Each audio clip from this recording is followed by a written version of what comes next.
করতে যখন দেশের বাইরে ছিলাম তখন রবিন নামের এক বাংলাদেশি ভাইয়ের সাথে রুম শেয়ার করে থাকতাম। একদিন রুমে এসে দেখি উনি লাগেজ গোছাচ্ছেন।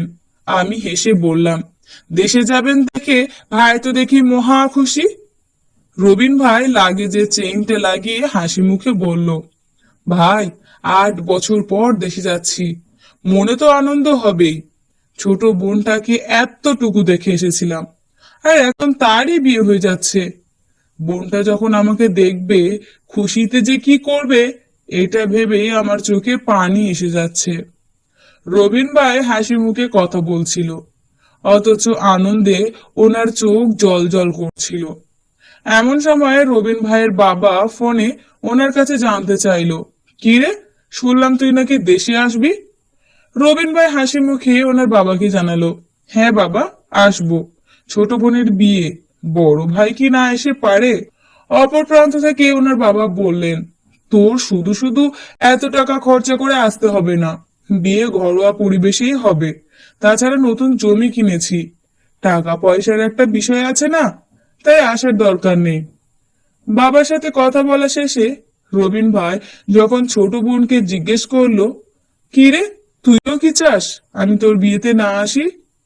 ছোট বোন বলল, এমনিতেই বাবা অনেক টাকা খরচ করছে, 400 জন লোকের খাওয়ার ব্যবস্থা করতে গরু খাসি কিনে এনেছে। এই অবস্থায় তোমার এত টাকা খরচ করে দেশে আসতে হবে না। রবিন ভাই ফোনটা রেখে যখন লাগেজ থেকে কাপড়গুলো নামাচ্ছিল তখন ওনাকে জিজ্ঞাসা করলাম, ভাই আপনি কি দেশে যাবেন না? চোখের জল মুছতে মুছতে রবিন ভাই বললেন, বাবা বিয়েতে আয়োজন করেছে 400 লোকের, আমি গেলে তো 401 জন হয়ে যাব। একজনের দায়িত্ব বাবা নিতে পারবে না, তাই যাব না।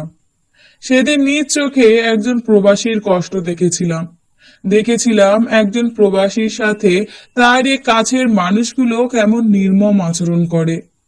প্রতিদিন কাজ শেষে রবিন ভাই তার ছোট ভাইকে ফোন করে বলতো বাড়ির আশপাশটা একটু ভিডিও করে পাঠাতে, কিন্তু ছোট ভাই বিরক্ত হয়ে ফোন রেখে দিত। অথচ সেই ছোট ভাইকে কয়েকদিন আগেই রবিন ভাই বাইক কেনার টাকা পাঠিয়েছে। আমি যখন নতুন আইফোন কিনলাম তখন উনি আইফোনটা হাতে নিয়ে বললেন, এটাই তাহলে আইফোন যার জন্য মানুষ এত পাগল? আমি বললাম, আপনিও তো একটা আইফোন কিনতে পারেন, কি একটা ফোন ব্যবহার করেন অর্ধেক ভাঙা। উনি হেসে বললেন, কিনবো একটা আইফোন ছোট বোনের জামাইয়ের জন্য। আমি ওনার দিকে তাকিয়ে মনে মনে ভাবতে লাগলাম, সব প্রবাসীরাই কি এমন হয় যারা নিজের জন্য একটু ভাবেন না? প্রতিদিন রাতে রবিন ভাই খুব কাঁদতেন। একদিন ওনাকে বললাম, ভাই এবার অন্তত একটা ডাক্তার দেখান, আপনার শরীরের অবস্থা খুব একটা ভালো না। উনি কাঁদতে কাঁদতেই বললেন, এখানে ডাক্তার দেখাতে যত টাকা খরচ হবে সেই টাকা দিয়ে বাবার নতুন একটা জমি কিনতে পারবে। আমি রেগে বললাম, তাই বলে নিজের জন্য কিছুই করবেন না? উনি হেসে বলতেন, কয়েকদিন পর ডাক্তার দেখাবো। আসলে ছোট ভাইটা নতুন ব্যবসা করবে, তার জন্য আলাদা টাকা পাঠাতে হবে। এই অসুস্থতার কারণেই রবিন ভাই একদিন হুট করে পরপারে পাড়ি জমান। ফোনে যখন ওনার বাবাকে বিষয়টা জানালাম তখন উনি খুবই কান্না করছিলেন। কিন্তু যখন বললাম আমি লাশ পাঠানোর ব্যবস্থা করছি, কিন্তু লাশ দেশে পাঠাতে হলে 2.5 লাখ টাকার মতো লাগবে, আপনারা টাকার ব্যবস্থা করুন, তখন ওনার গলার স্বর পাল্টে গেল। উনি আমতা আমতা করে বললেন, এত টাকা? যে ছেলে জীবিত থাকতেই দেশে আসতে পারলো না তার লাশ দেশে এনে কি করব? তোমরা ওখানে কিছু একটা ব্যবস্থা করে ফেলো। শেষবারের মতো ভিডিও কলে আমার ছেলের মুখটা একটু দেখাও তো। আমার তখন ইচ্ছে করছিল ওনার মুখে থুতু মারি, যে কিনা নিজের সন্তানকে টাকা বানানোর মেশিন ছাড়া কিছুই ভাবতো না।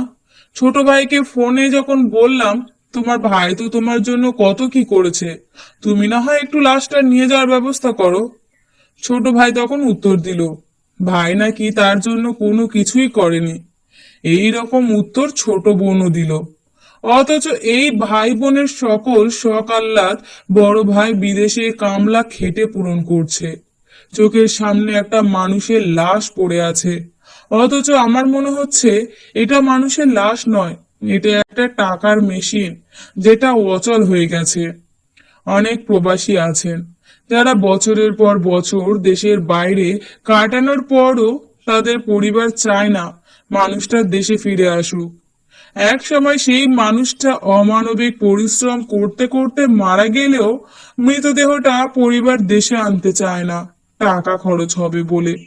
অথচ মানুষটা পরিবারের জন্যই আমৃত্যু কষ্ট করেছেন। টাকার কাছে মানুষ সত্যি অসহায়। টাকার কাছে মানুষ মনুষ্যত্ব হারায়, মানবিকতা হারায়, হারায় বিবেকবোধ।